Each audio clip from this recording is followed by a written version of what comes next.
Good evening, everyone. Uh, my name is Aditya Sharma, and this is Power Plant System Engineering course being conducted by IIT Guwahati under the NPTEL program. So, this is the first live tutorial session in the series of such total 13 sessions. And as we know that this course is a 12-week course, and for each week we will be having one such live tutorial session. So this is a live tutorial session 1 for corresponding to week 1, and the theme for this week 1 is review of basic thermodynamics. So we shall discuss topics and questions related to this theme. Other than that, the instructor for this course is Professor Niranjan Sahu from Department of Mechanical Engineering, and I am also from Department of Mechanical Engineering, a research scholar and also a PMRF. So we shall wait for another couple of minutes to see if somebody joins, and after that we shall start today's session. Thank you.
Okay, so I believe I can start with today's session.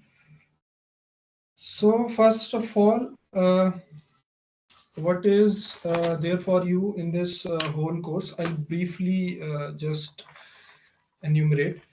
So, first, we will be having fundamentals of thermodynamics, right? Then we will discuss.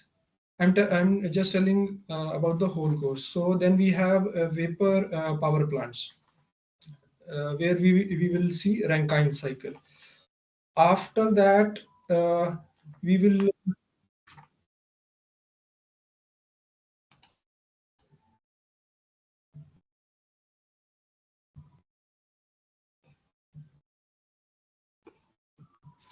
yes. So I was telling that what we have for you in this course. So first, we will be having fundamentals of thermodynamics in this course. Then we will see vapor power plants, where we will have a look at Rankine cycle. Then we will deal with the velocity diagrams for turbines. Because this is the first tutorial, so I felt it correct to just give you a brief of all the topics that will be covered in this course, right? So then we will see the role of nozzles in a power plant, right? Vapor power plant. Then we will have steam generators. We will discuss steam generators, different types of boilers, and then we will see condensers. After discussing the vapor power plants, we shall discuss gas turbine plants, so which works on Brayton cycle. Okay. Then briefly we will discuss nuclear power plants, and then one major module is on your hydroelectric power plants or renewable power plants. So there you will see hydroelectric power plant, and then wind machines, then your geothermal systems, and eventually we will see the energy storage. So how do we store energy? Okay, by different means. So this is about the whole course. So now coming on to this tutorial. So this corresponds to week one, and the theme of week one is a review of basic thermodynamics. So what we will uh, so yes, Vishnu, you have some question? You want to say something? No.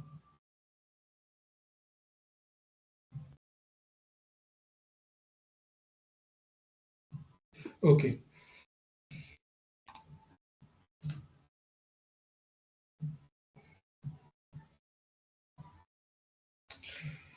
Right. So this is so theme of this session is a review of basic thermodynamics. So how we will proceed in these sessions is, first we will briefly discuss the topics that have been covered in week one, and based on those topics, so we will try to revise those topics through some multiple choice questions.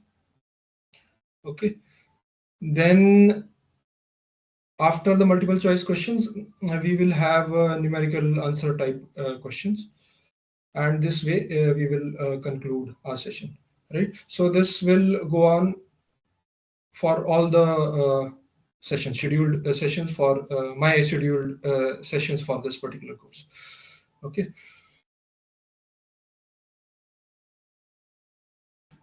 All right. So first we will see topics, as I have told. So first we have two lectures in this week one, right? So lecture one, the topics in lecture one are as follows. So first we see fundamental terminologies. Logies. So in fundamental terminologies, first is your quasi-static process.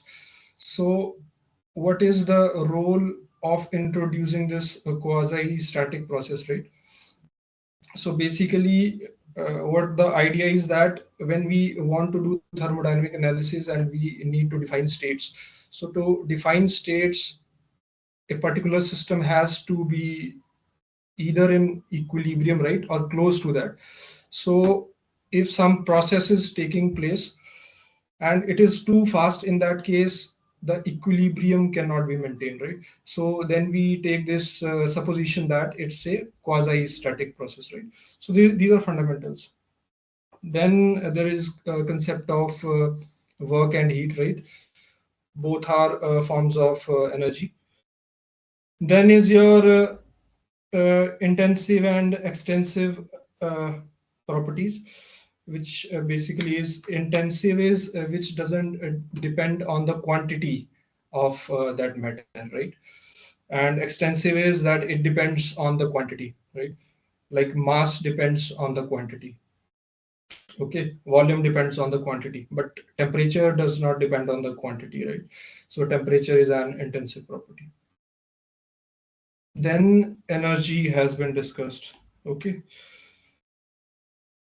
after this we move on to first law of thermodynamics, so which is basically a conservation of energy, right? So it can be converted into from one form to another form. So all this has been discussed in first law of thermodynamics. Then also expression has been given, right? So for open system and then for closed system, and eventually cycle has been introduced, right? So for open system, maybe I can write,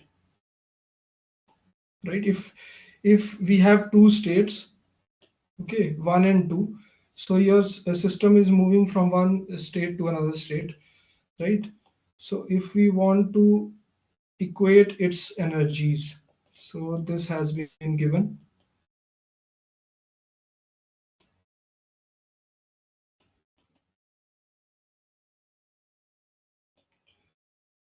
So let's say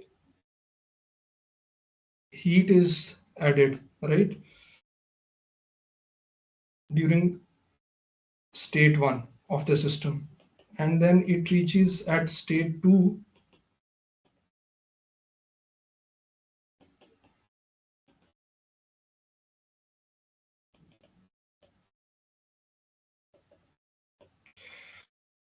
So this way, for open system we can write the first law of thermodynamics expression, right?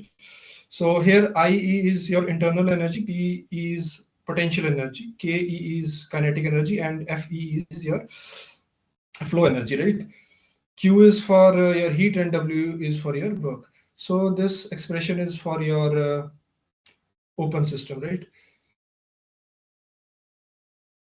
So similarly for closed system, it has been written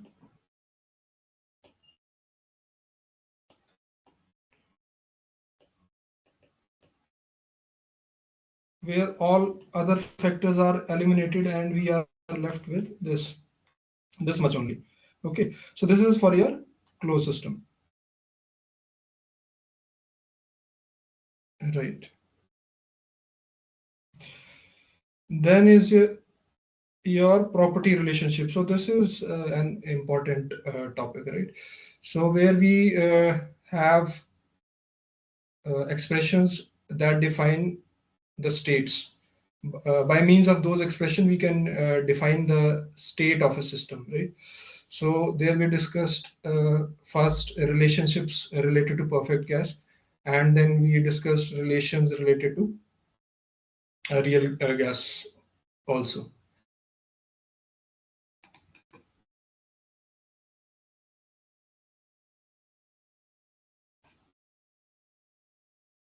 Okay, so Vishnu is saying that my voice is breaking.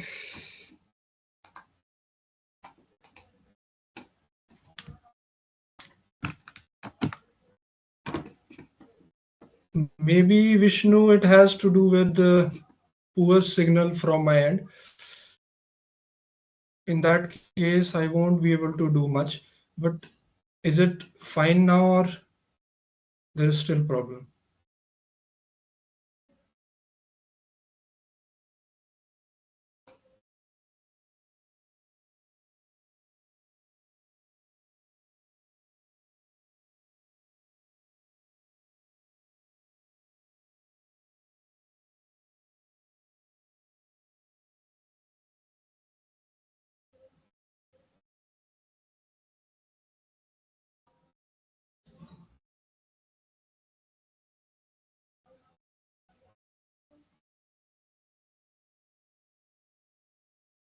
Hello. Yes, Vishnu, I'm waiting for your reply.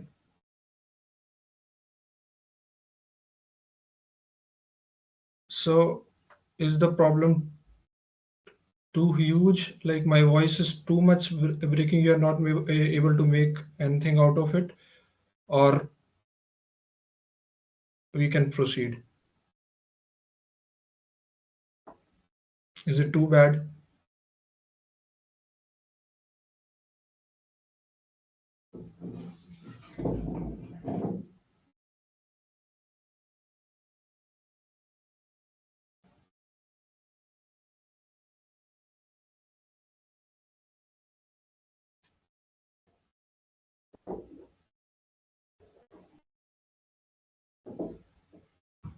Okay, okay, thank you.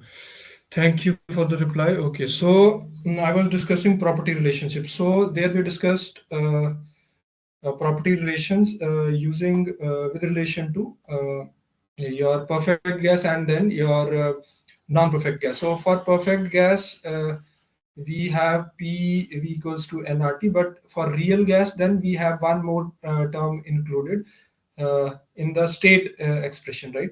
That is PV equals to NZRT, where Z is the compressibility factor that comes into picture because of the non-perfectness of the gases, right?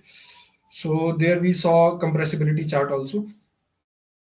Okay, so this is about your property relationship, right?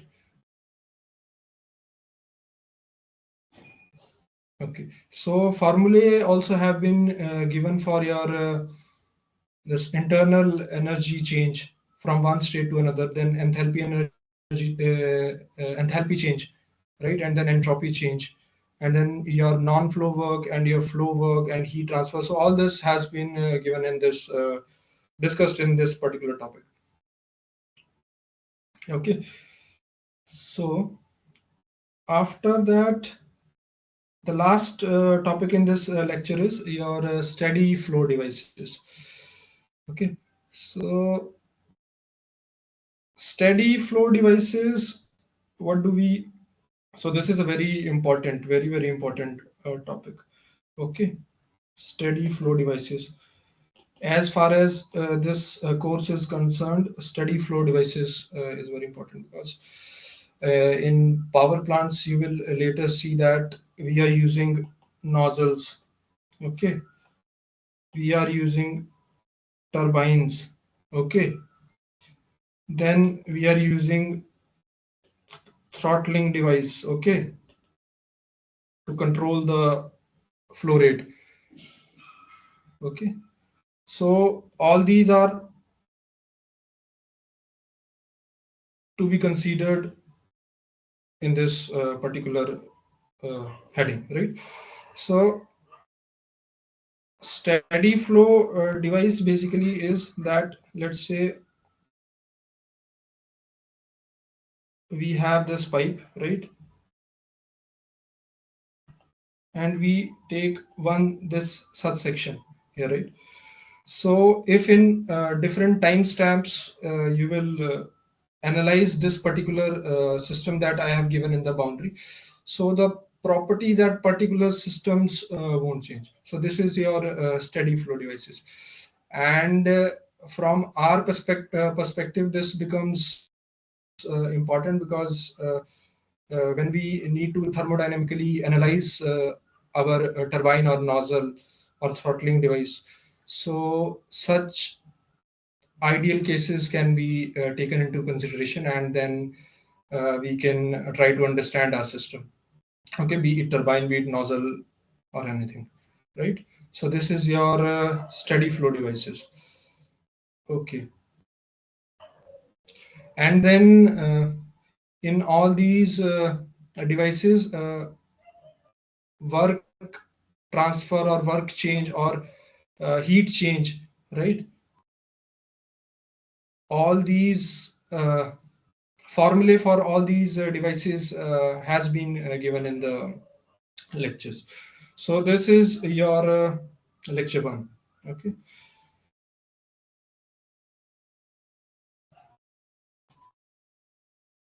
where we basically saw first some fundamental terms and then some property relationships and what are steady flow devices. Okay, then is your lecture 2, where we see, first we see, yes, so we see second law of thermodynamics, then we see our ideal cycle, that is Carnot cycle, then reversibility, what is irreversibility and how it is related to entropy, then pure substances we take into consideration, and there are topics related to pure substances, all these topics. Okay, and eventually we see exergy and second law efficiency. So this is for your lecture 2. So second law basically what it does, so we have two negative statements, right? One is Clausius statement and Kelvin Planck statement, right? So first, your first law says that energy can be converted from one form to another form, and then the second law gives some constraints, right? So it says that we cannot fully convert the whole in some cases we cannot convert fully the whole heat into some other form of energy, right? So this is your second law of thermodynamics. And then is your Carnot cycle, right? So this is the most efficient cyclic process that we know, right? Where we have mm, a mix of adiabatic processes and then isothermal processes. Okay, Carnot cycle, I hope,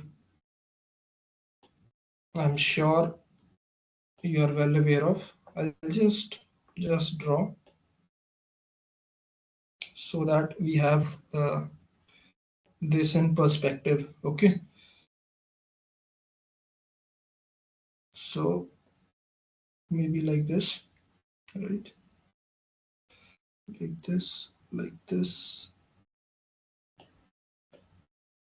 2, 3, 4, right?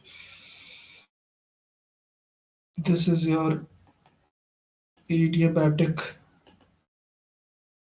com sorry, this is your adiabatic compression, right? This is your isothermal heat addition. So this is just ideal case,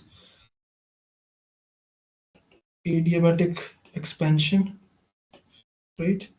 And this is isothermal heat rejection. So this is a Carnot cycle. Okay.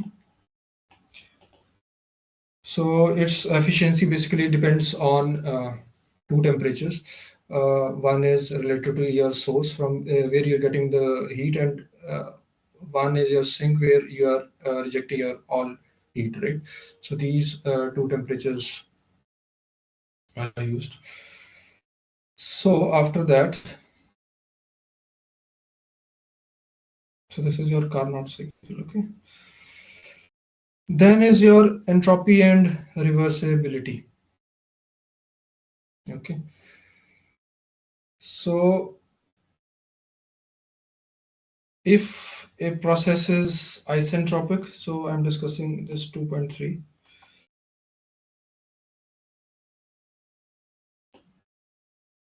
entropy and reversibility. So now if your process is uh, isentropic, right? So this is an ideal case because your process will be adiabatic and reversible, right? So there will be no irreversibility. But in case your process is not isentropic, means between your final and initial state, the entropy has increased, right? So in that case, your process will be irreversible, right? So irreversibility, ideally speaking, is not required in our system, right? So when we try to define the efficiencies of different components of our system, so in case of power plants, so if we have to define the efficiency of a turbine or a nozzle or for that matter your compressor, right? So in that case we take one isentropic process. So we take two states, state one and state two. So your system reaches from state one to state two. So if the process had been isotropic, what would have been the case? And if the process is your with irreversibilities, in that case, what is the case? So this way we compare these two processes, and we try to define the efficiencies of different devices. Okay, so in that case, we define the isentropic efficiencies. Okay, so ideally, we want our system to be isentropic and without any irreversibilities, but in reality, that is not the case, right? But we aspire that, and that is the benchmark with which we compare our device. Okay, so these expressions have been given for isentropic efficiencies. Okay, so for your turbine,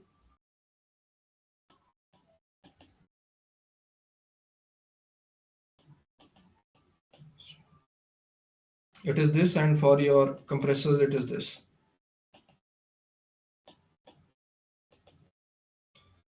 Okay, I hope you must have gone through it in the lectures. So after that, you have pure substances. So this is a bit uh, lengthier topic. Okay, so in it, first we discuss the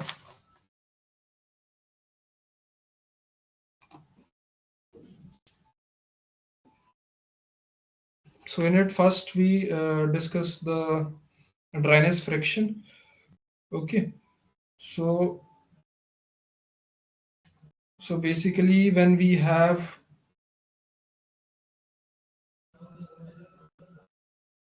two phases of a particular matter, right? Liquid and vapor phase. So in that case, just let me write pure substances. So your dryness friction. Dryness friction basically is your mass of your vapor divided by total mass of your fluid and vapor, right? Mass of your fluidic matter, and then in vapor phase, your matter, when it is in vapor phase, and then it is in liquid phase. So this mixture, and then this is your dryness fraction. After that, one more important thing is that if we have some mixture, so average quantity of that mixture if we need to find. for example, if we need to find specific volume, that is new, right? So that we can find using, so this is denoted by x. Okay, so this can be used to find the average value of the mixture, right? Specific volume. And same way we can do for our internal energy and then for our enthalpy also. Okay, so this can be done.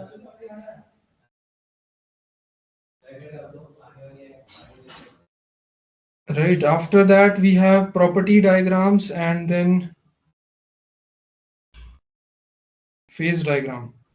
Okay, then is your compressed liquid and superheated heated vapor, and then steam tables and Mollier diagram. So these are also very important. So property diagrams.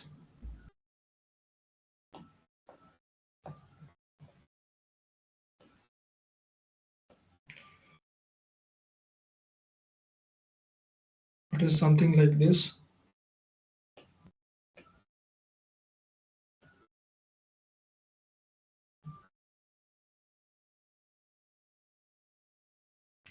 So this is your critical point, right?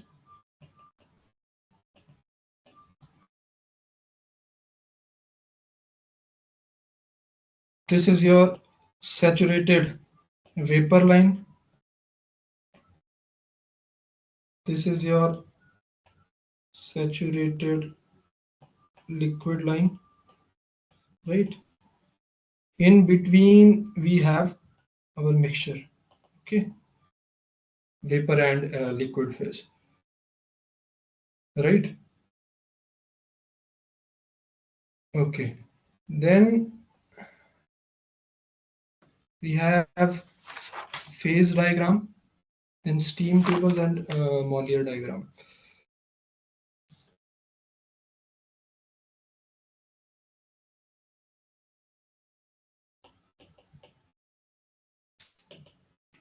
So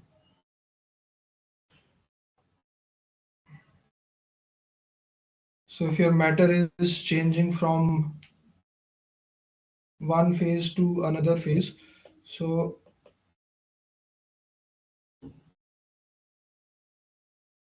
on your PT plane, how does it look, right? So this is your solid, this is your vapor, and this is your liquid. So solid to vapor directly, if we go, this is sublimation, right? Solid to this, we directly go, this is sublimation. Solid to liquid is your melting, right? Then liquid to vapor is your vaporization. So this is your phase diagram. Okay. This point here is your triple point where all the phases coexist, and this is your critical point.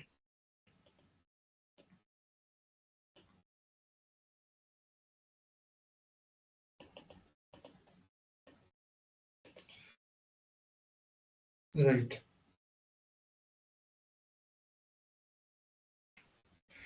Then is your compressed liquid region, right? And your superheated vapor region. So superheated vapor region is basically the region to the right of your vapor line. Also, the temperature in that case is greater than the critical temperature that is for this particular matter, right? So superheated this steam table uh, for our numericals we will take help of, right? So then steam tables have been discussed, and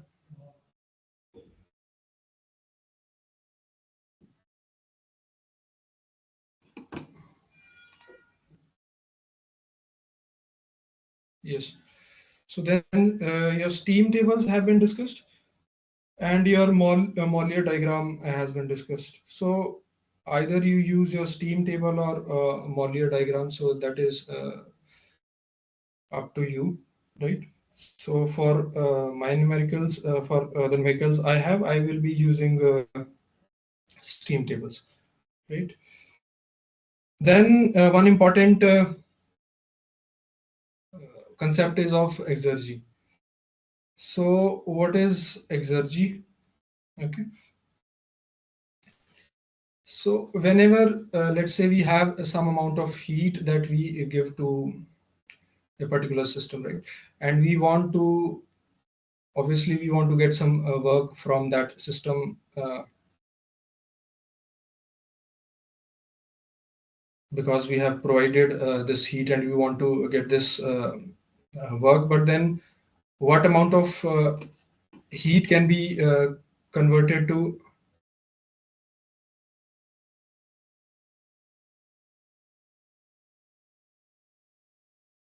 Yes,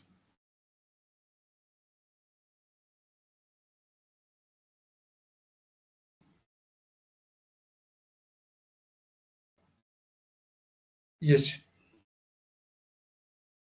yes. So Vishnu, whatever doubt you have, you just can uh, yes, yes, yes, Vishnu. Yes, please speak.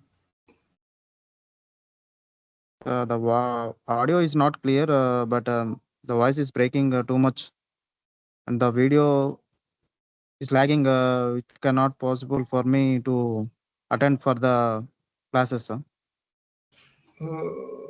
but Have- your Vishnu, but your video is fine for me. So maybe from your end, I believe the network is not strong. Yes, sir. Thank you. Yes, because I can see your video very clearly without any lag. Yes, sir. Also, because you have written, so you need with full abbreviation. So you're most welcome. Just let me know. You can interrupt me wherever you want, or you just can type in your chat box whatever doubt you have. I will try to Okay. address that, right? I have But not attended for the lecture one also. I need yes, to. Can you re-explain from starting onwards? Can be it see, will be possible for me? no, see, the thing is that if I explain too much the lectures, I won't be able to discuss the questions. So Yeah. tutorials are basically for questions. Okay. Yeah. Yeah. So Yes, sir. I'm not discouraging that you ask doubts on these topics. Okay. Yes, But sir. I quickly, I'm just trying to recap those things. So the videos, Okay. you can get on this YouTube. The videos are there, Yeah, I am right? getting. Yeah, I am getting. But I Yes. can translate for language Telugu language, mother language. Okay. For Telugu, the translation is not there. That is what you're saying. Yeah, I need some topics.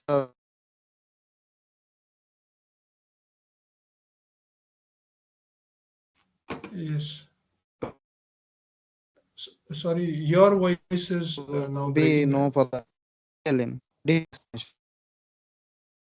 You're saying there is no translation of the course in Telugu. That is what you're saying. Hello. Hello. Yes, Vishnu. Sir. So the translation of the course is not in Telugu. That is your main concern. That is what you're saying. Yeah, yes, sir. There is no So in Telugu language. Sir. yes. So Vishnu, I'm sorry to say, but if it's not on the portal, then I believe they have not converted the transcripts into Telugu, right? So transcript, I believe, is only in English. I need So only some concepts which are did not understand some concepts. I need only some concepts, not a detail full of the video. Okay.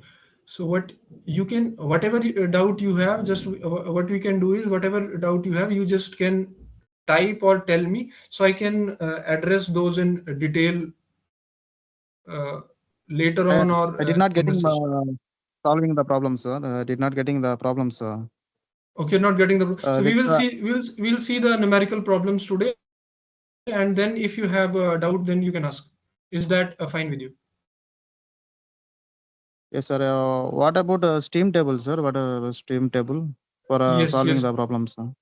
yes. So I'll use the steam table to solve the problem today. So you can from there you can have idea, and then if you have doubt, you can ask me. Okay, sir. Is that fine? Yes, yes, sir. Okay. Okay.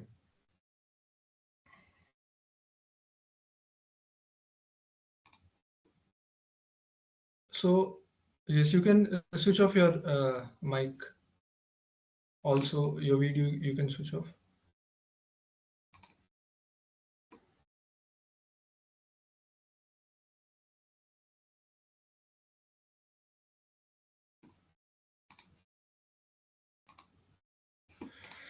Okay. So now coming to yes. So I was discussing exergy. So exergy basically tells you the amount of useful work that you can extract from your heat that you give to a system. So you heat some system for our purpose. Let's say if in power plant we heat to get vapors, right? So in that case, will the whole heat be converted into your useful work? That is not the case, right? When we see in thermodynamics, so we realize that that is not the case. So what is the maximum amount of work that we can get from some heat that we have supplied to the system?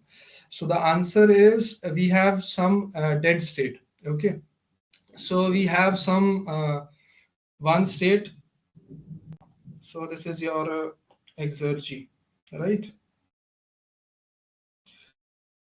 So this is your level one where you are providing your heat. Okay, this is your dead state. Okay, and this is your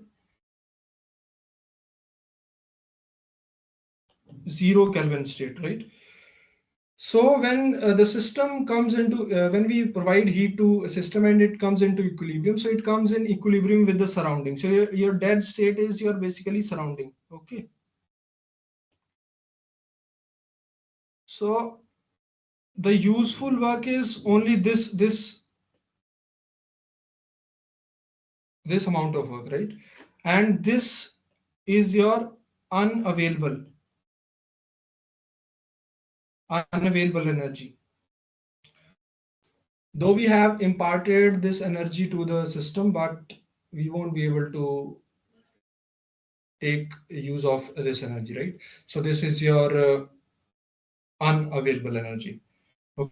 Okay, so this is your concept of exergy. So this is your exergy basically. This available work, maximum work that you can extract from the heat you are providing to the system. So this is your exergy.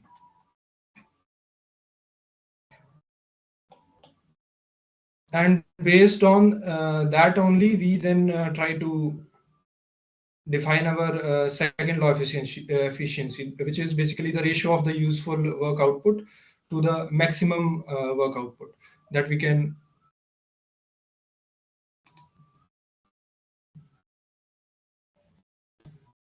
Yes.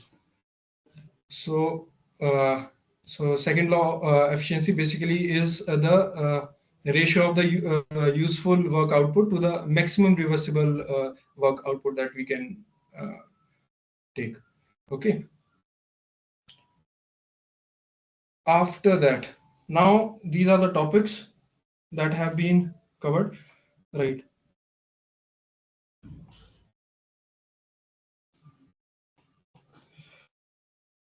Then there are other topics like what is your non-flow exergy and flow exergy, right? And then what is exergy principle, and then second law efficiency. So second law efficiency I have discussed. So all these topics have been covered in your lecture 2, right, in detail. So now we shall move on to the questions. Okay. So first we will see multiple choice questions, and then we will see numerical questions. So multiple choice questions basically are to uh, revise the lecture notes. Okay. And then numerical also questions are there in your assignments based on your lectures only. So this will help you solve your assignment questions. Okay. So numerical questions are taken based on your assignment, and some values have been tweaked, and then numericals have been solved. Okay. So let's see this.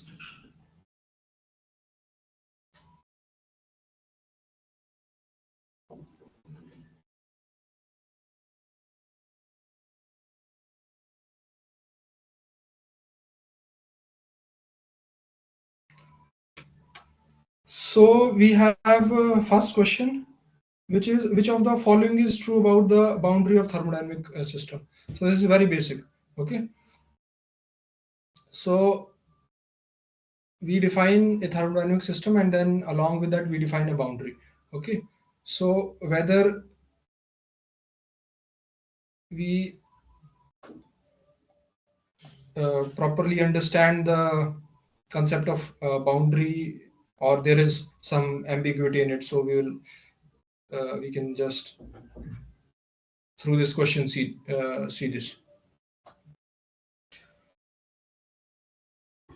So you can try to answer this question. So this is which of the following is true about the boundary of thermodynamic system.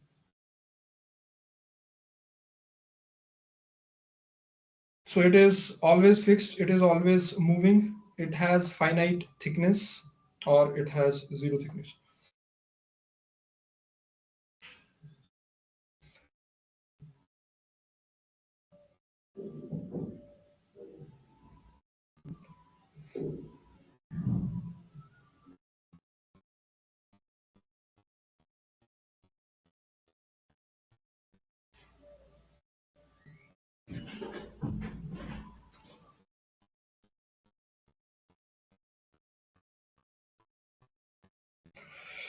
So if you see boundary of a thermodynamic system, so it is basically an imaginary line, right? So this we just define to get our system. Okay. So what are the boundaries of a system? We need to know that while doing thermodynamic analysis. In that case, just we give this a boundary. So, but it's not any actual physical boundary which has any thickness. Okay. Your this boundary can be fixed, or it is also movable. Okay. And then but the thickness, because it's not physical, right? Boundary is just a concept, right? Imaginary line. Okay. So in that case, your D option is correct. So it has zero thickness.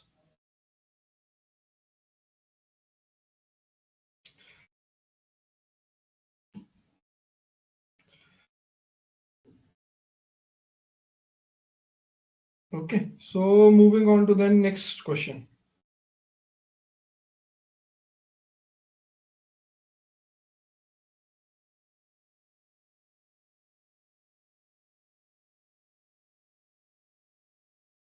So in which of the following systems the transfer of mass and energy is not possible? Whether it's an open system or closed system or isolated system. So the question has asked about both your mass and energy. Okay.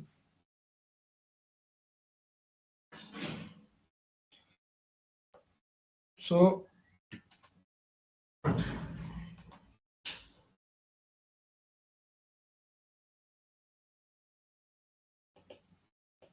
if your system is open, right, in that case mass can enter, your energy can enter, right? If it is closed, in that case mass cannot enter, but through the walls, through the walls your energy can enter, right? But then if your system is isolated, okay, so isolated means neither your mass can transfer across the boundaries nor can energy transfer across the boundaries. So this is your isolated system. And now if we see the options we have, in that case your C option comes out to be the correct option. Okay, so this is your second question. Okay, so C option is the correct one.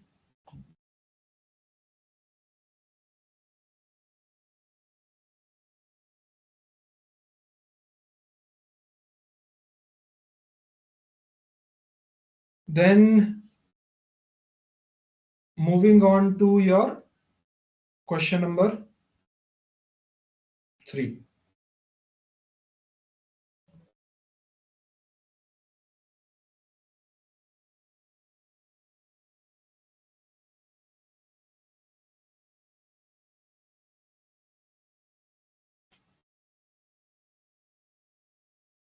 So work and heat during a quasi-static process is, work or heat during a quasi-static process is path dash dependent, independent, right?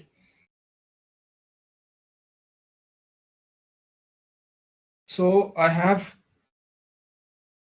just briefly discussed what a quasi-static process is, right? So quasi means just very close to, it is almost static. Static, what is static? Static means, if you like literally if you see static, static means stationary, not moving, right? But then if there is some process going on in a system, that obviously means it cannot be static, right? But then we define this quasi static term, right? So work and heat during a quasi static process is whether path dependent or path independent.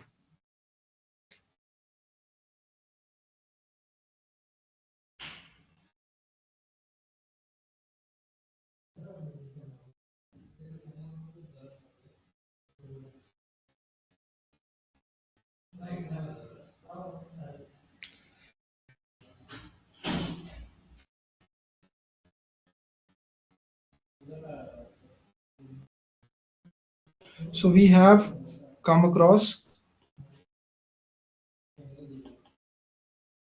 this, these two terms, function. One is your state function and then one is your path function. Okay.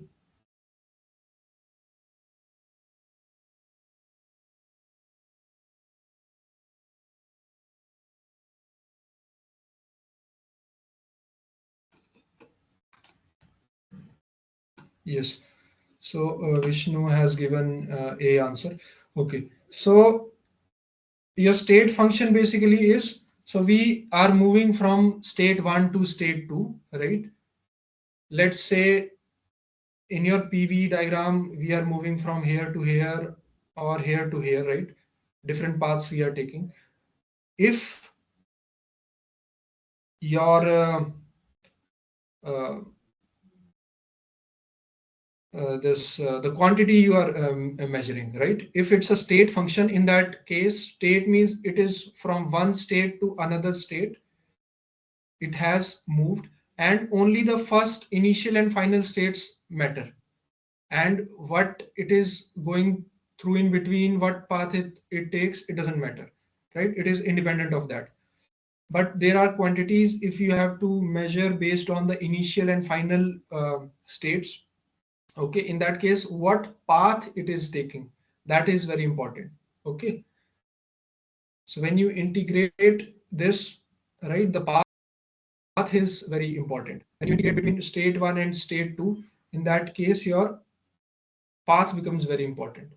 It plays an important role, and in that case this becomes path dependent, right? It depends on path. So your work or heat are two such properties which depend on your path. Okay, so A option is correct.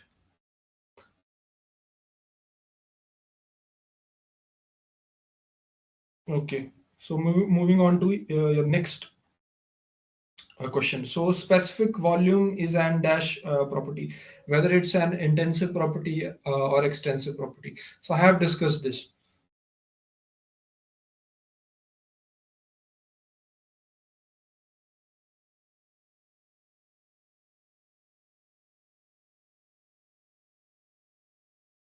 So intensive is, it depends on the amount of the matter that we are, the property of the amount of matter, right? So this depends on the amount of matter that we are measuring. That is your extensive, and intensive is that does not depend on the amount of matter. So this is your intensive.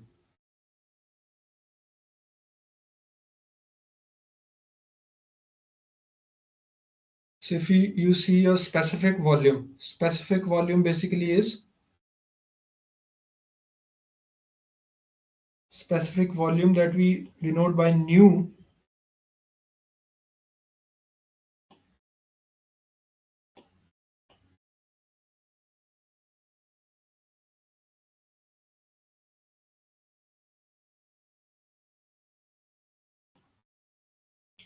which is 1 by rho, right? Your rho is mass by volume. Okay. So for a particular substance, your density remains constant. Okay. At particular pressure and temperature or state. Okay. So this will not depend on the amount of, you take 2 kg of water, you take 3 kg of water at standard temperature pressure. This, you take 3 kgs of water, or in volume terms you take, this is not going to change. Okay, so that is your intensive property. Okay, so now we are clear about what is your intensive and extensive property. So this is your question number 4.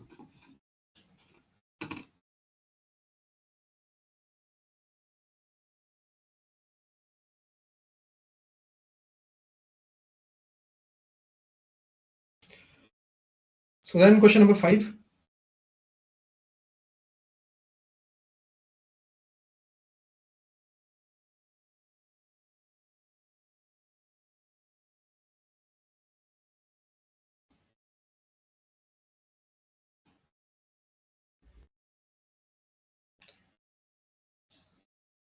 So when some matter is jumping or moving or having a phase change from one phase to another phase,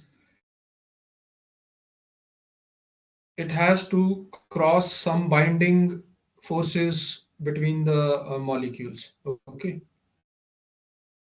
So that binding force, what is it called?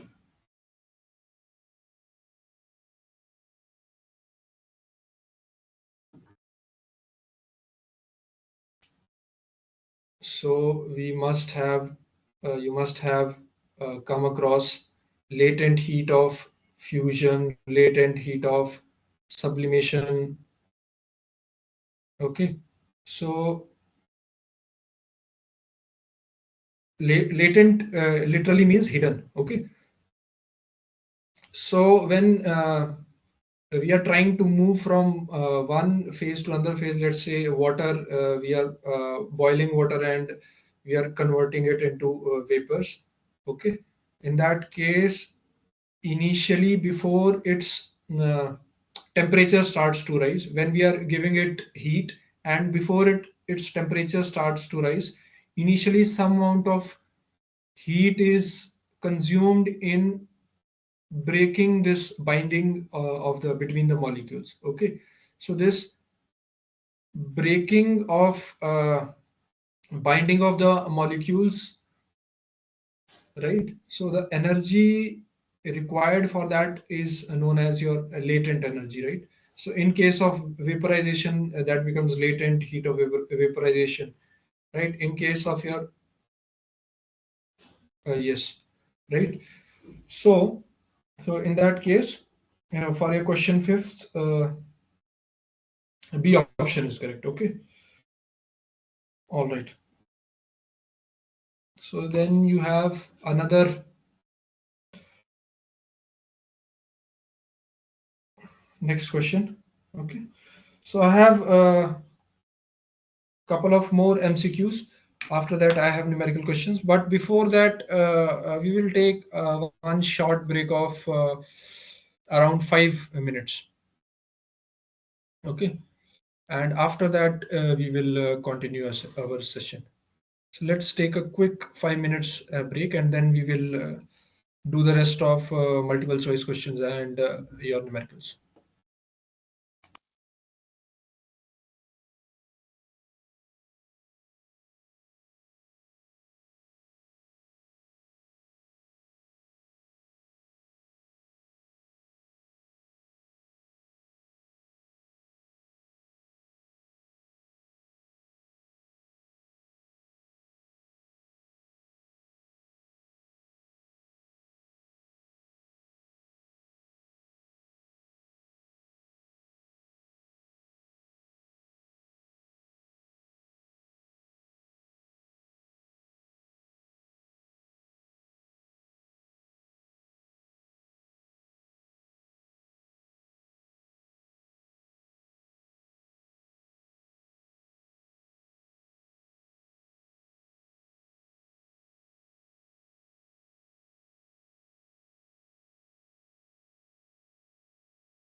Okay, so let's continue with the session.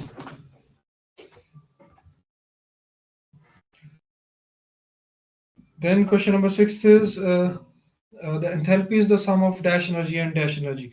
So we have four options. First is your internal energy and kinetic energy. Then is your internal energy and sensible energy. Then is your internal energy and flow energy. Then is your kinetic energy and potential energy. So which option is correct? So when we define enthalpy, how do we write it?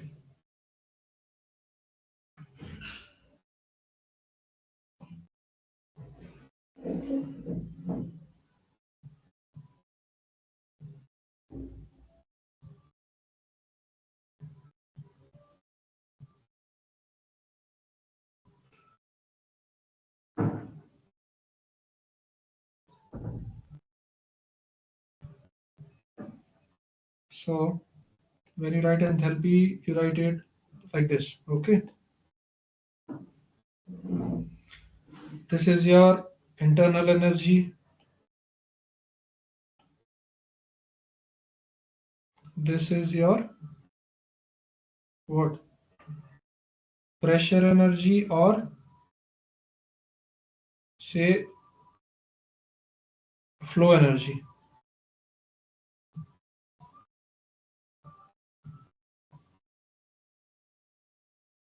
right? By virtue of its pressure.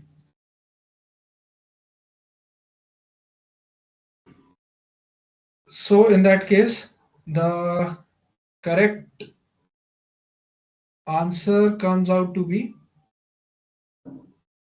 C option, right? Internal energy and flow energy. So this is how we define enthalpy, because enthalpy is a very important property. Okay. So when we will discuss turbines, we will see how when we get work through turbines, in that case, this enthalpy is only being converted into work. Okay. So this we will see in turbines when we discuss turbines. So option C is then correct for this question. Then moving on to next question.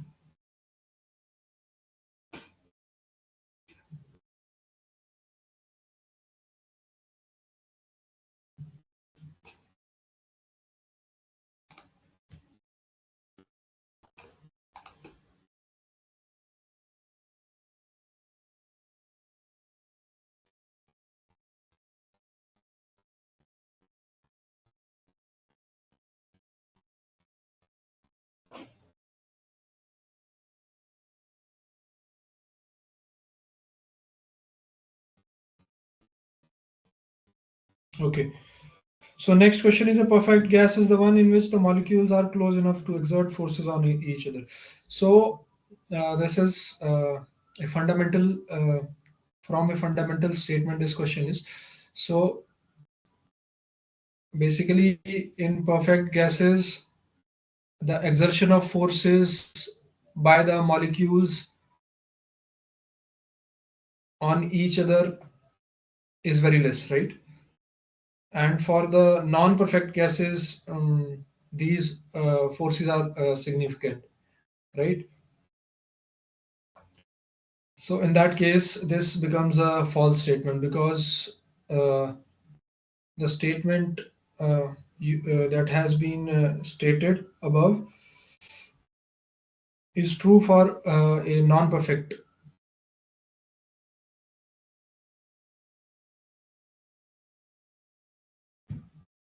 It is true for a non-perfect gas and not a perfect gas.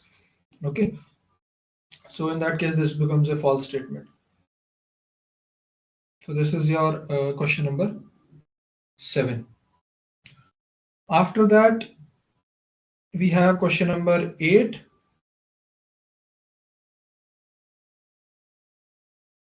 Yes. So when we discuss thermodynamics we come across n number of times reversible, irreversible, right? These terms. So, what is the significance of these? To what extent these are significant, right? In the real world. So, this question is on that. So, question number 8 states that all real processes are dash and the quantification of it is done with dash.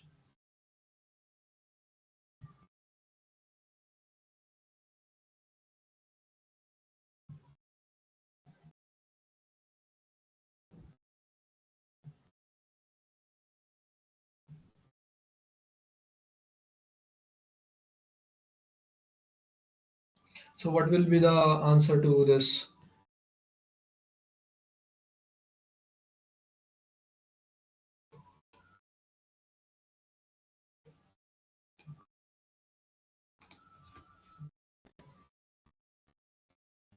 question?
So, in the topic entropy and reversibility, I was discussing that when we have to get the efficiency, we want to know how efficient a turbine is, how efficient a nozzle is, how efficient a compressor is. In that case, we use isentropic efficiencies, right? We use isentropic efficiencies of those devices. Okay, so we quantify the irreversibility by means of the entropy that has been generated. Okay, means by what amount your system is deviating from isentropic state. This is essentially what I mean to say. So all real processes are irreversible. Okay, so B and D option. In B and D options, we have irreversible. And then quantification of this irreversibility, how do we do? So I've just told that we do this quantification using entropy. Okay. So in that case, your B option becomes correct. All right.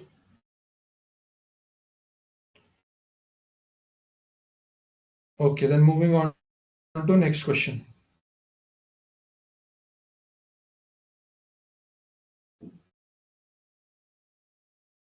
So this question is linked to previous question, again on irreversibility and yes,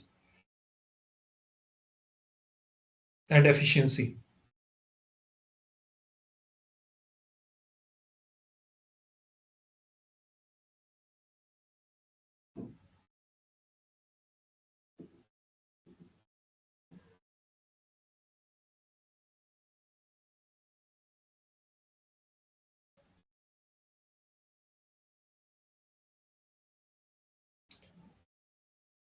So if the basically what is the work of a turbine? Why do we use a turbine? We use turbine to get work, right? So when we are giving it some input in terms of your high pressure vapors, okay, by means of heating water and then getting vapor and then passing it through turbine. In that case, this process of your vapor passing through the turbine, right? So greater are the irreversibilities, let's say in the form of friction. Friction is one of the causes of irreversibility. So greater is the consumption of your given input, okay, lesser will be the work that we have in our hand eventually, right?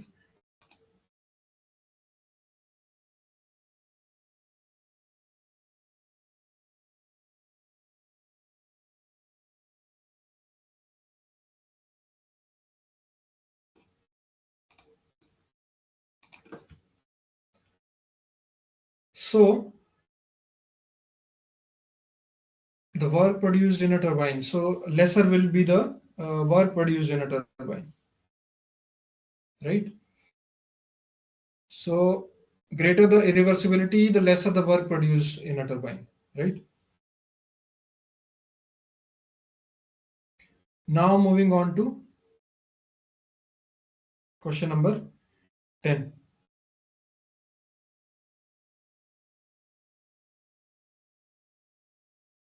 So the point at which the saturated liquid and vapor states are identical is known as, so we have seen this in here, okay, property diagrams.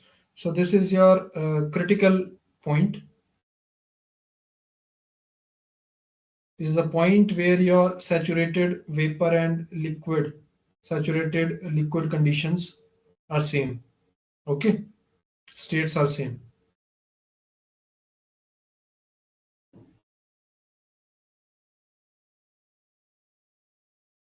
So the answer to this question is critical point.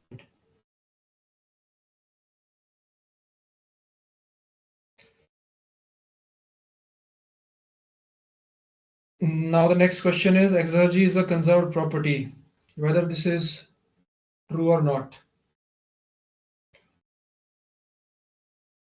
Exergy is not a conserved property because it gets consumed, okay? It is not like energy that it can neither be created nor be destructed. Exergy can be destructed. So this is basically the maximum work possible in a system when we are giving it some energy, right? That is your exergy. So exergy is not a conserved property, right? Because it gets consumed. So in that case, this is a false statement.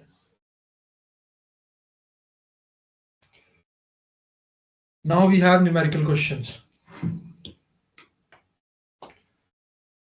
So let's see numerical questions.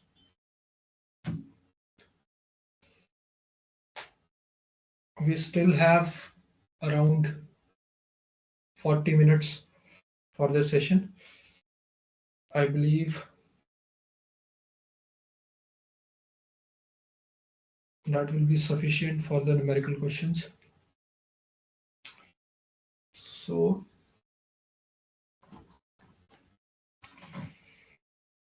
let's just see.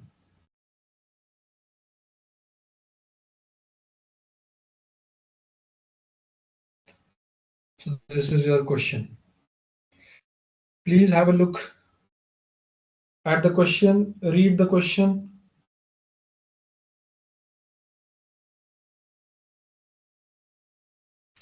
In this question, steam table has not been used.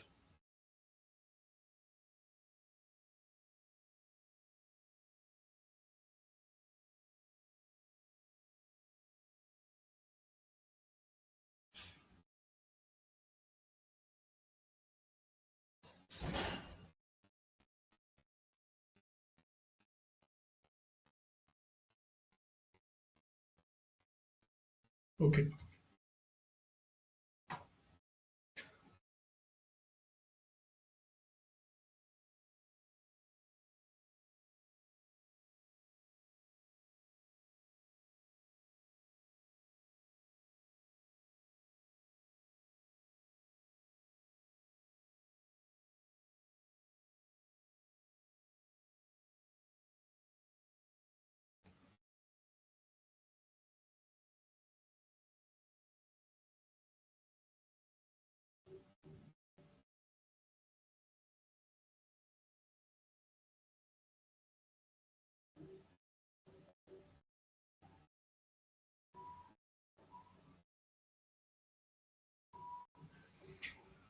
So let's read this question then. Question number 12. So we have a water heater here. So a certain water heater operates under steady flow conditions by receiving 3.8 kgs water at 60 degrees Celsius and enthalpy this.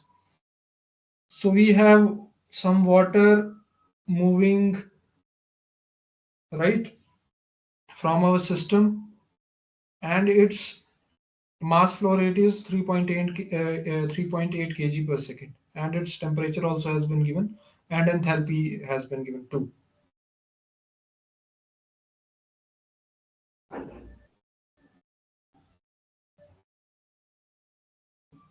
Then this water is heated by mixing with steam. So now this water is to be heated by mixing steam to this water.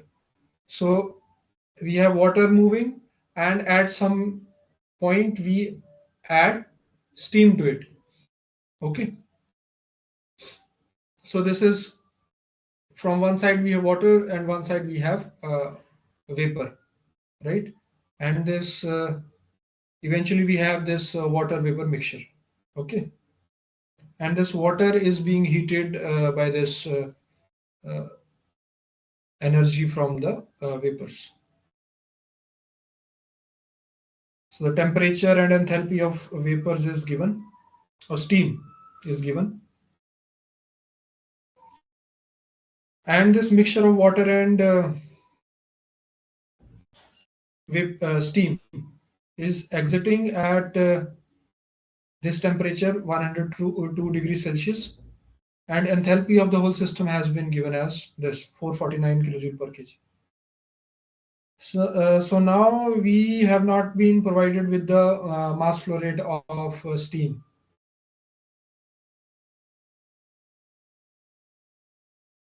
Okay.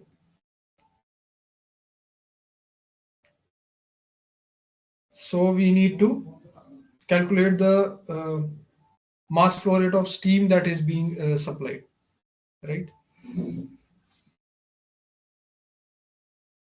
So let's do this question.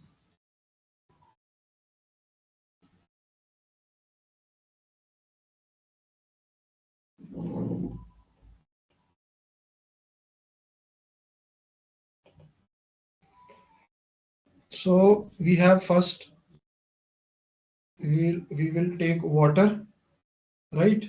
In subscript we will write 1 for water. So it has this, right? Enthalpy is this,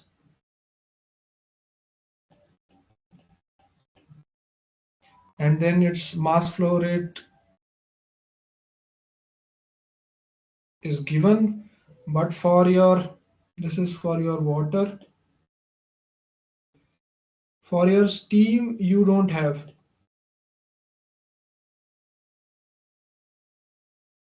but the enthalpy has been provided.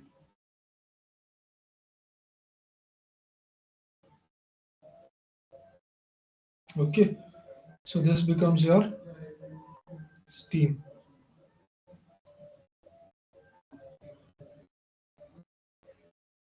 Then eventually the mixture, okay,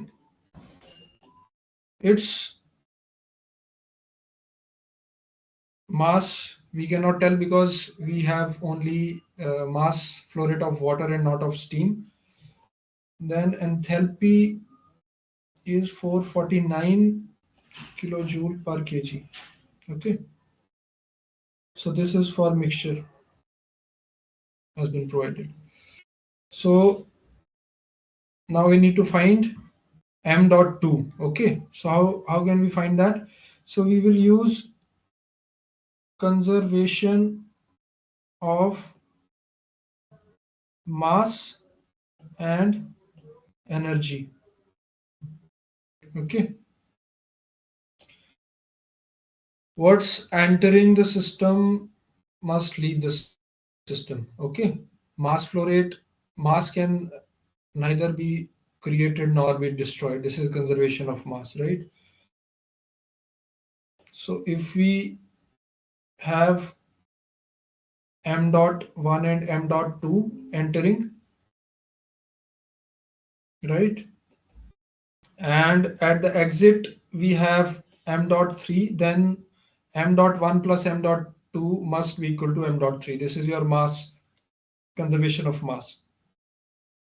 Okay, and from conservation of energy, so energy in terms of enthalpy, enthalpy is your internal energy plus flow energy. Okay,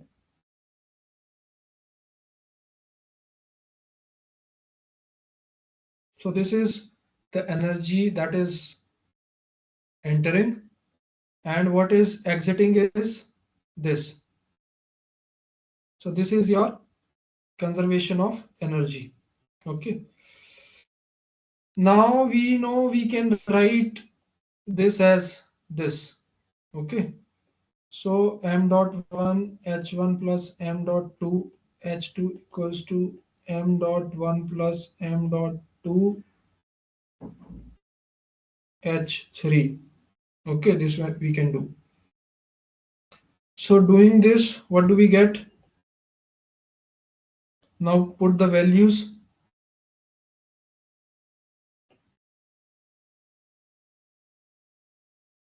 M dot 2 we don't know.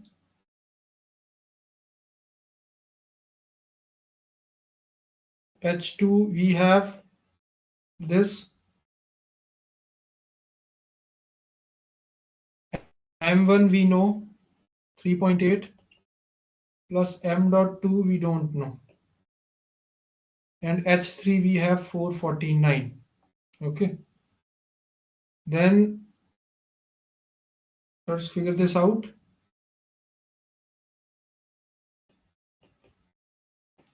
2614 minus 449. So if you do 3.8 into 449, this comes out to be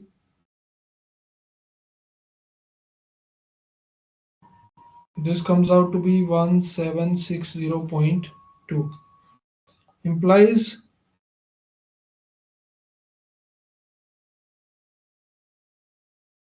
m dot 2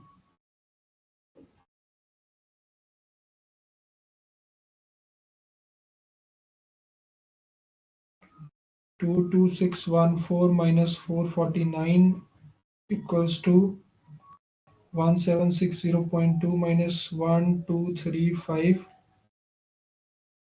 that is equals to 471.2, right? Implies m dot 2 equals to 471.2 divided by 2614 minus 449. Now if we work this out, this comes out to be,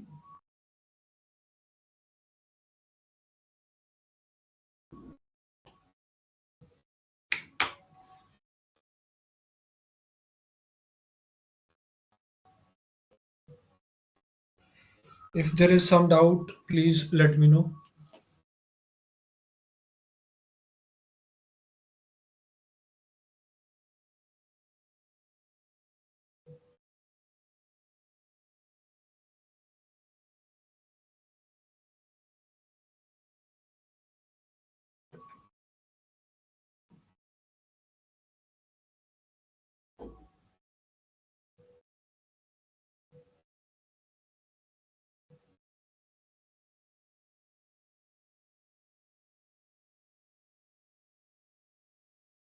So what we did here, we needed to find the mass flow rate of steam, mass flow rate of water was given. So we used conservation of mass and conservation of energy. So from conservation of mass we got 1, and from conservation of energy we got 2, and then we used 1 in equation 2.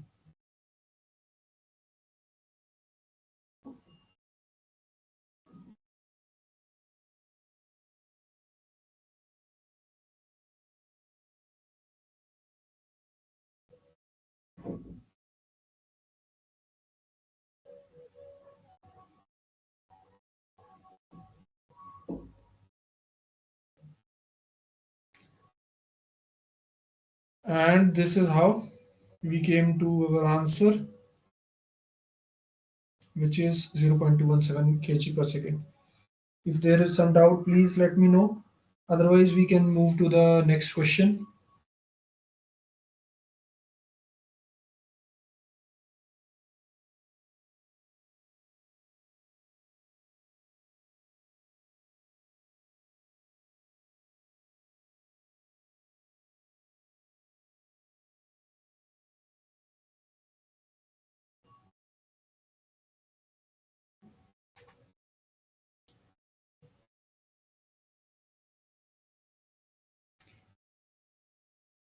Okay, so let's move on to the next question.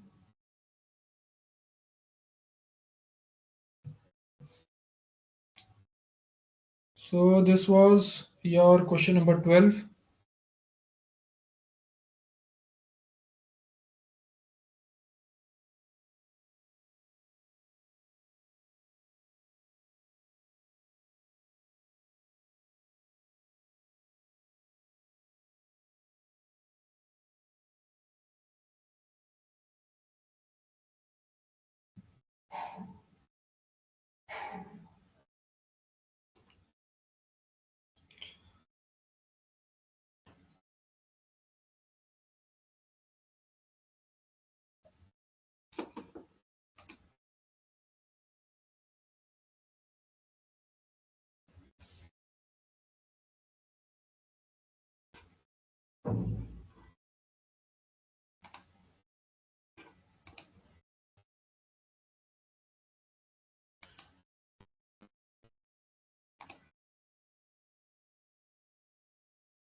So then we are left with last 4 questions, and those questions are based on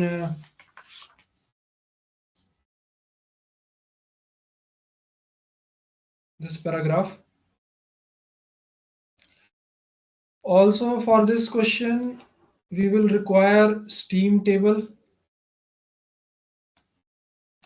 So I have shared one link in the chat. I'm again sharing it. So I have used steam table from this link to solve this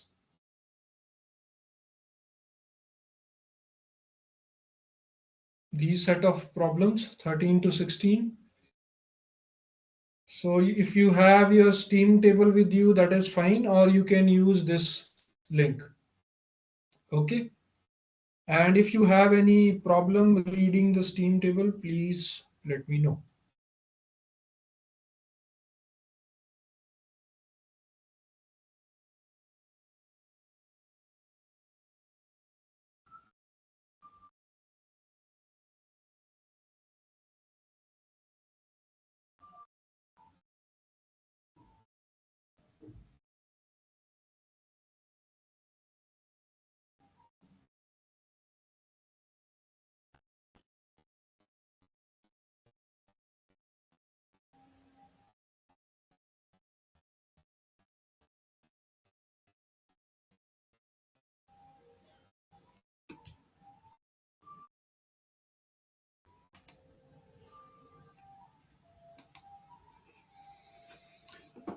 So let's go through this paragraph.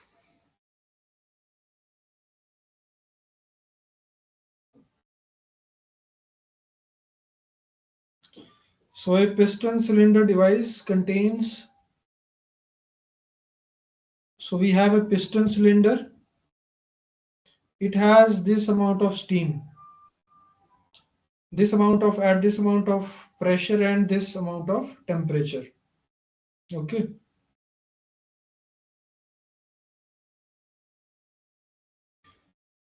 Now your steam expands to final state of, and this, so this what happens now is that this steam is expanding. Okay. So it is expanding and it is losing its pressure and then temperature, and in return it is doing some work. Okay. And heat losses,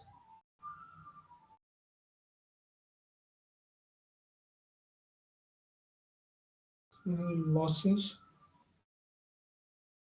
from the system to the surrounding are, so heat losses from the system to surrounding are these. Okay. During the process it's 0.5 kilojoule.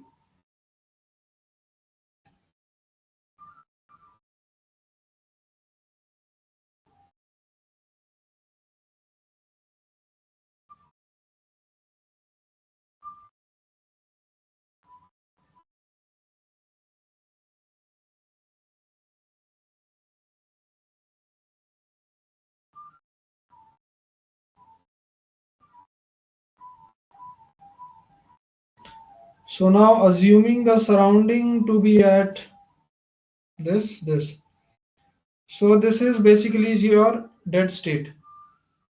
Okay. So it has said surrounding. Okay, surrounding. So it is this, this, this topic when I was discussing exergy. So this is the second state, that is dead state. Okay, that is the surrounding.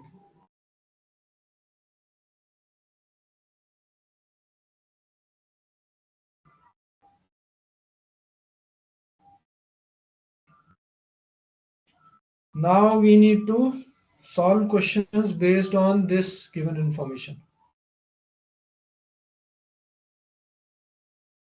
Okay.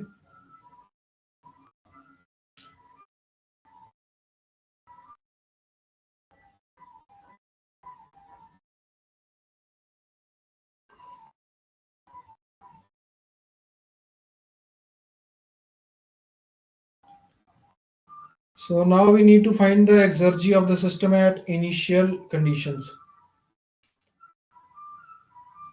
Okay. So if you again see your paragraph, so initial conditions is 1 megapascal and 310 degrees Celsius, right? Final condition is 200 kilopascal and 135 degrees Celsius. So this is your final condition. Okay. Now exergy, as I have already told,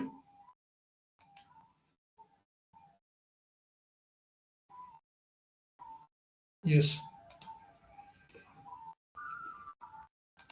So as I have already told, that exergy is the maximum useful work that you can get from a system when some heat is added to it. Okay, so that is exergy.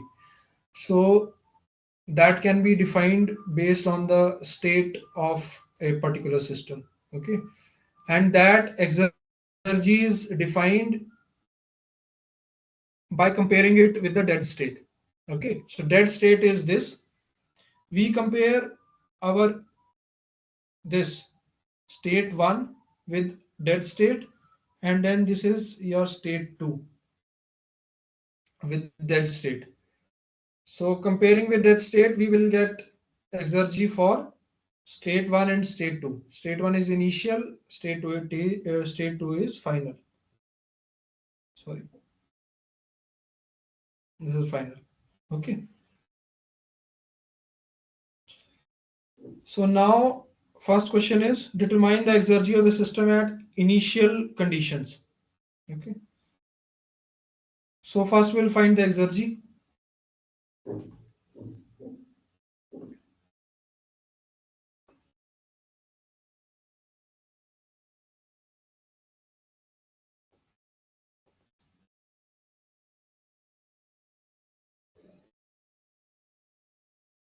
So the formula for exergy is, so for specific exergy, if you see, this is U1 minus U naught minus T naught S1 minus S naught plus P naught V1 minus V naught. Okay. One is for your initial, two is for your final, and naught is for your dead state. So we are comparing, by comparing with dead state, we get the exergy. Now this is, all these terms are specific, right? Specific means all the absolute terms divided by mass. Okay. So if I write exergy at state 1, it will be mass flow rate. Okay. Into U1 minus U naught minus T naught S1 minus S naught plus P naught V1 minus V naught. So this is, but we do not know U1, U naught, S1, S naught, V1, V naught. We do not know these terms. P naught we know, T naught we know, M dot we know, but all other terms we don't know. So how do we then get these terms?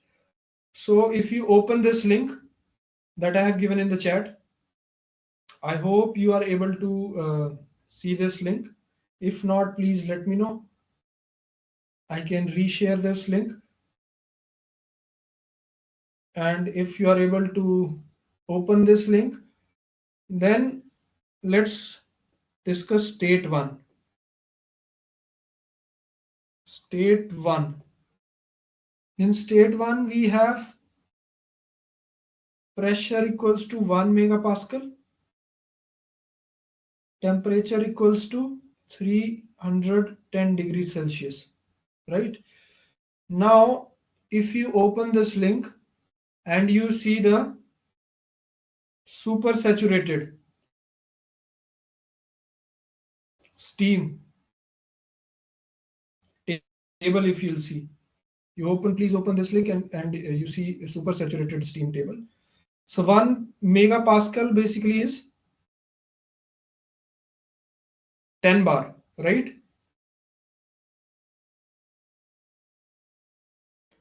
So this basically is,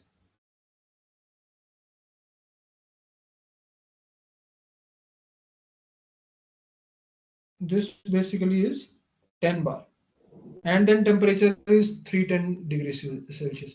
So in the table, if you open the table,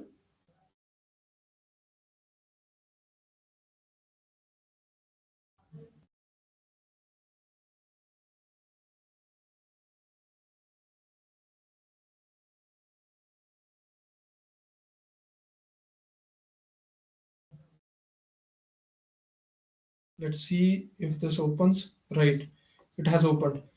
So now if you see here, you go down,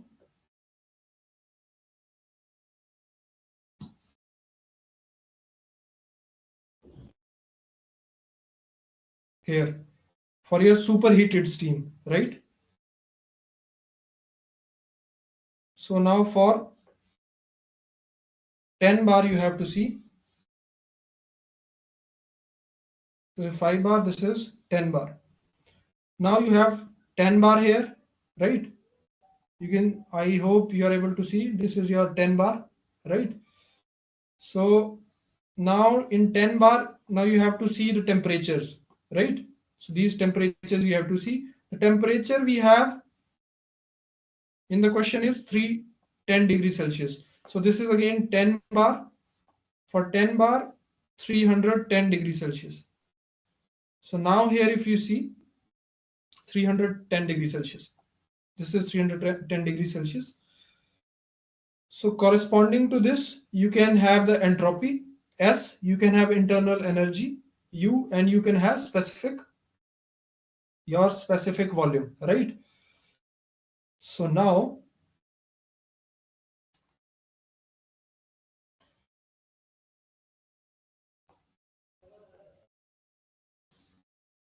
I'll come back to this, right? So from here, what do we get?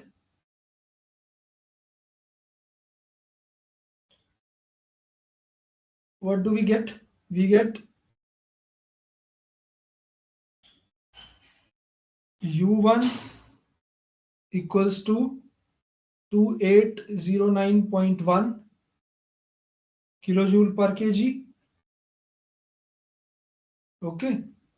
Then V new one is 0.262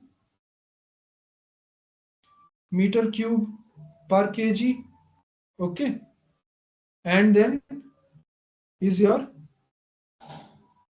finally specific entropy. So all these are specific terms. So this is 71590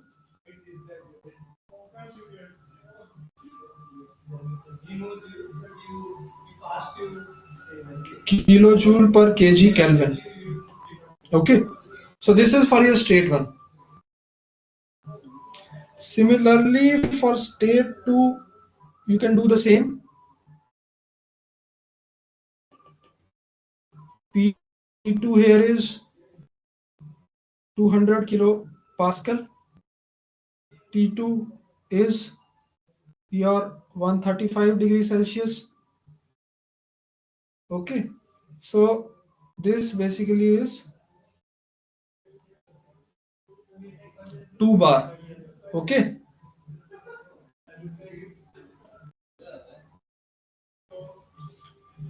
So for 2 bar and 135, if you see,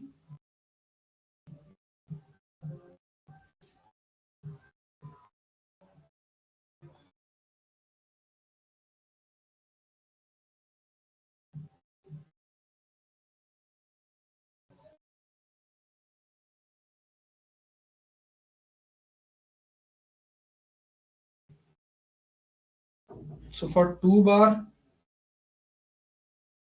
this is for 10 bar. For 2 bar, if you see, so this is for your 2 bar and 135 degrees Celsius. So this is your 2 bar. If you see this, this is your 2 bar and your 135 degrees Celsius. Here is your 135 degrees Celsius. So against this 135 degrees Celsius, you can have your specific volume, internal energy, and entropy. Okay. So coming to our sheet.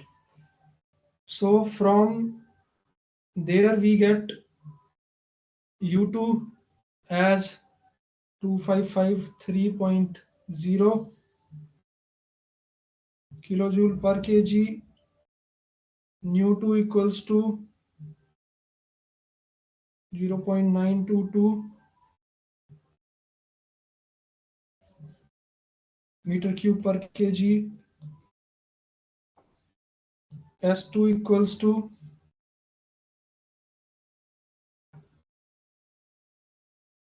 7.2047 kilojoule per kg Kelvin.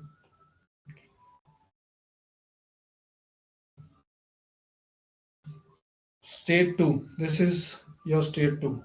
Similarly, for dead state, we can find out So I have already seen it, so I'll just now directly write it if you allow me. Okay, so in that case, so again you have to see your superheated.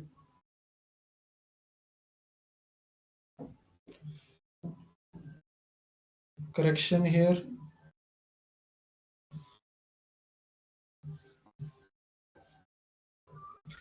So U naught here is 104.83 kilojoule per kg, V naught 0.001 meter cube per kg, ठीक है, and then S naught equals to 0.3672 kilojoule per kg Kelvin. Okay, now we have all these values, and now we will put in our x1.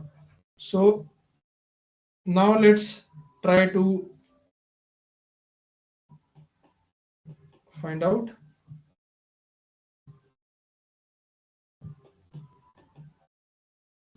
x1. So now this is exergy is,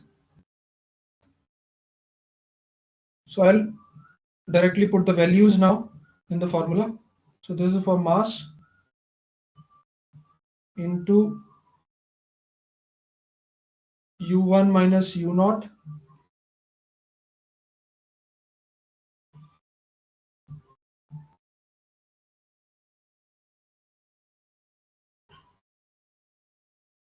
minus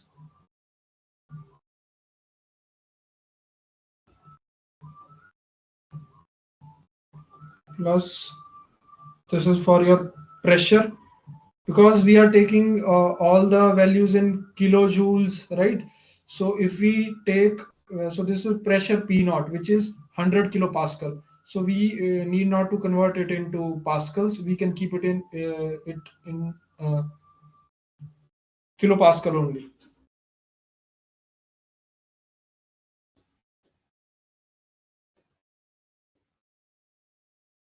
And this way your units will be in conformity. Okay. So if you work this out, this will come out to be kilojoules. So this is your exergy number one. Now similarly, you need to find, if you see your next question, so this is your question number 13. If you see next question, determine the exergy at the final state. So at final state, you can again find out how. So this is question number 14. So x2 is u2 minus u naught minus 2 naught s2 minus s naught plus p naught v1 minus v naught. Okay, so this is it. So you can place the values. Okay,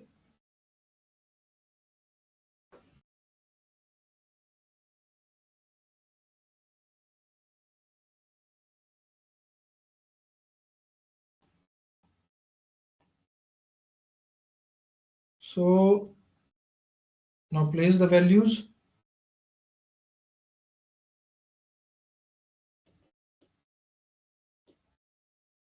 Minus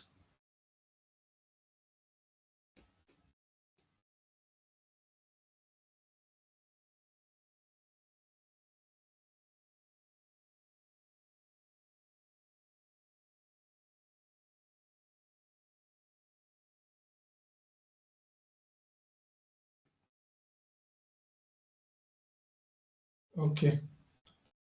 Now if you work this out, this will come out to be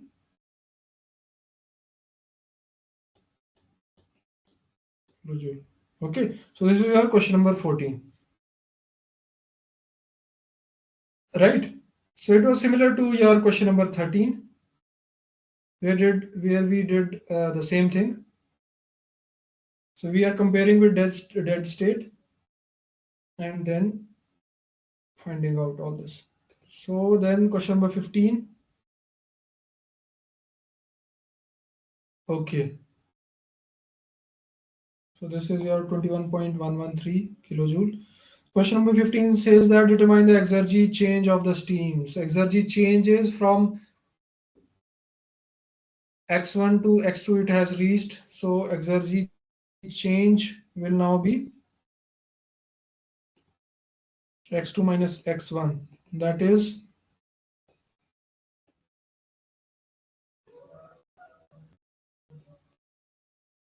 so this will come out to be minus 8.556 kilojoule, which means your exergy has reduced, right?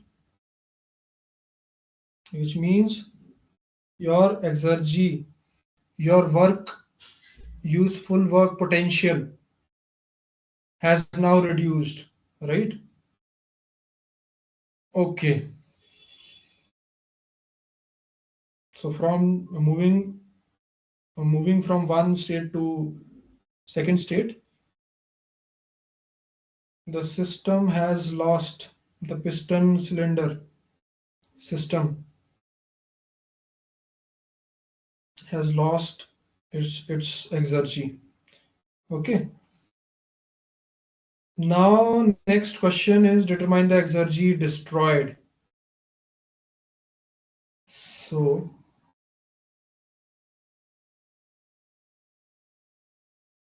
so this is the last question of the session. So so now we are out of time. So I'll just quickly solve this and then we will conclude the session. So now we want to see that what amount of energy, exergy has been destroyed.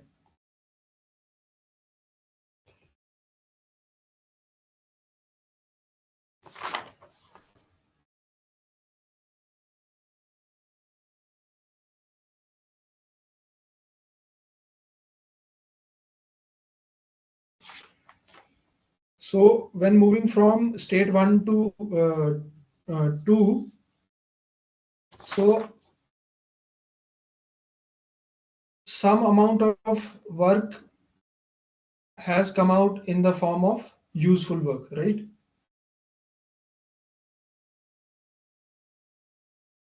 And then there is this change in exergy, right? So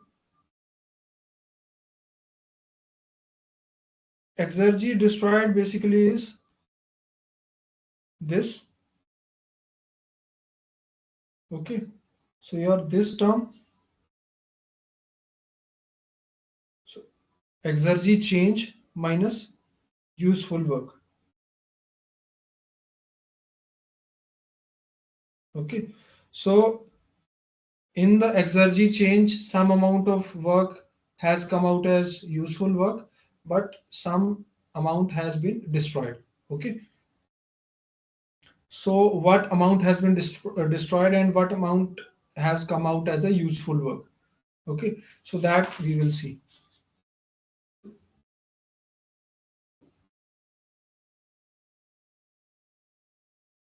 So what is happening is, if you see the paragraph, right?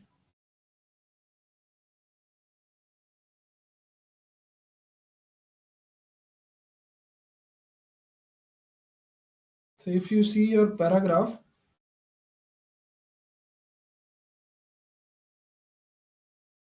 it says that heat losses from system to surrounding are estimated to 0.5 kilojoule. So these are the heat losses to the surrounding. Okay. So from this heat loss,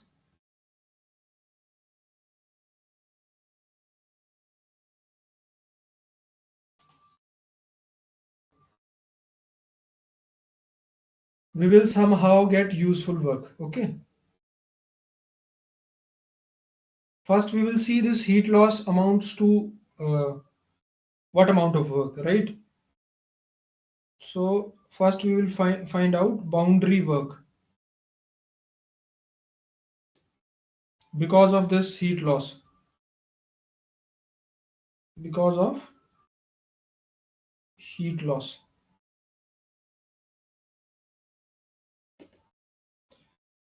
So let's write this down as W useful out. Okay.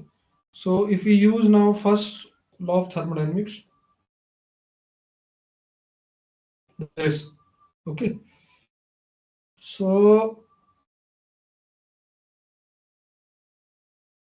this is your 0.5. Okay. Because negative, because we are losing energy from the system. And then this can be delta U can be written as U2 minus U1. Internal energy change from one state to another. And then this we need to find out. So if we work this out,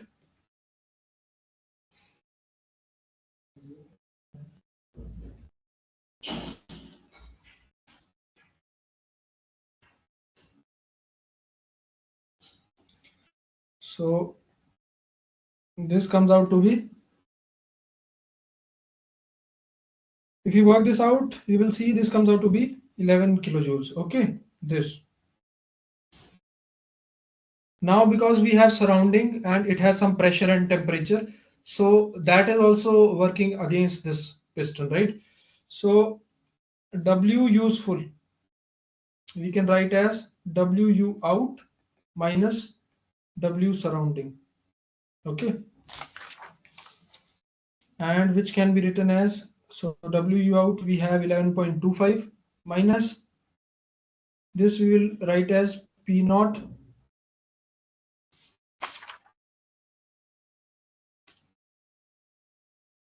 specific volume difference between two states. So your P naught is 100 kilopascal, nu 2 is 0.922 minus this. Okay.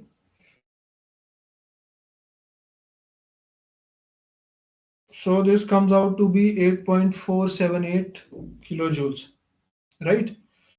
So in that case, your destroyed exergy is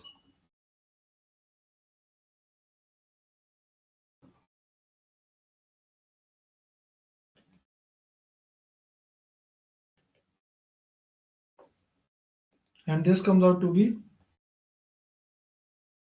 kilojoules. So this is your answer.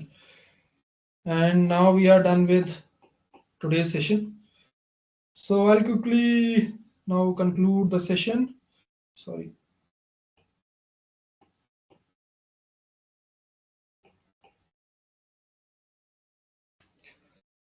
So this session was on basics of thermodynamics, right? Basic concepts of thermodynamics, where we saw basic terms like boundary system, open system, closed system, and then property relations. We saw uh, steam tables, questions based on steam tables, and how we can solve problems based on steam tables. And we saw second law of thermodynamics. We saw a concept of exergy and how it is of importance in our studies. So this way we did our this session, and now we have completed this session, right? So uh, next session will again be my next session again will be on next Tuesday. At same timing from 6 to 8 p.m. Uh, Other than that, there is one more session. Such session is going on some other date, and some other fellow is taking that. So you can also see that session or join that session, whichever you feel is compatible with your timing. So you can do that. So I will leave you guys to this note, right? And thank you. Happy learning. Goodbye.